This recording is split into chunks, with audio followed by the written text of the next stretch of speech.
بسم اللہ الرحمن الرحیم۔ بسم اللہ الرحمن الرحیم۔ میرے محترم ناظرین و سامعین، السلام علیکم ورحمۃ اللہ وبرکاتہ۔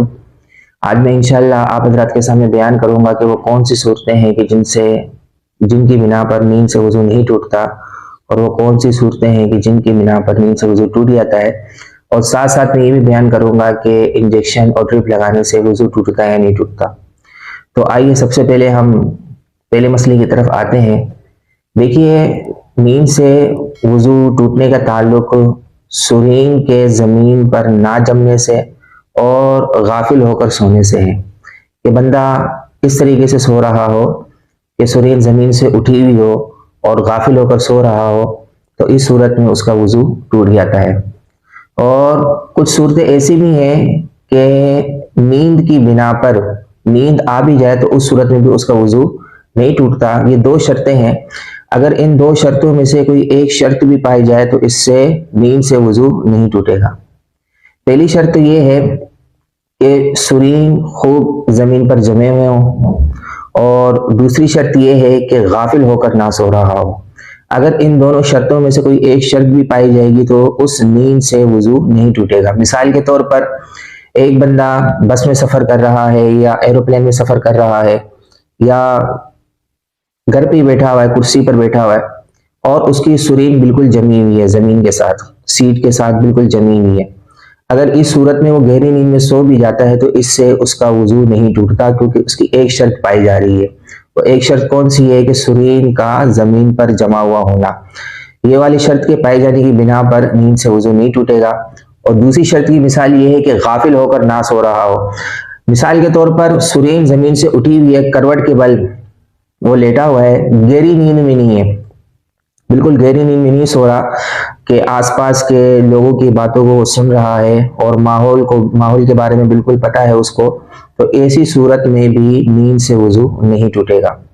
تو یہ نیند کے متعلق ایک مسئلہ تھا کہ کون سی صورت میں نیند سے وضو ٹوٹتا ہے اور کون سی صورت میں نیند سے وضو نہیں ٹوٹتا۔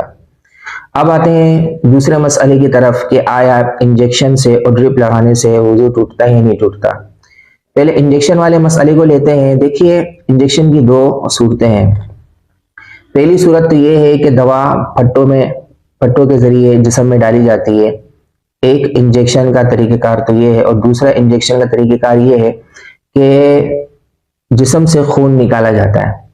دیکھیے، اگر پہلی قسم کا انجیکشن اگر جسم میں اگر لگایا جا رہا ہے، دوا پھٹوں کے ذریعے جسم میں داخل کیا جا رہا ہے، تو اس صورت میں اس کا وضو نہیں ٹوٹے گا۔ وضو اس صورت میں ٹوٹے گا جب جسم سے خون نکلے۔ اگر اتنی مقدار میں خون نکلتا ہے انجیکشن لگانے کی صورت میں کہ وہ بہنے کی صلاحیت رکھتا ہے، تب جا کر انجیکشن لگانے سے وضو ٹوٹے گا۔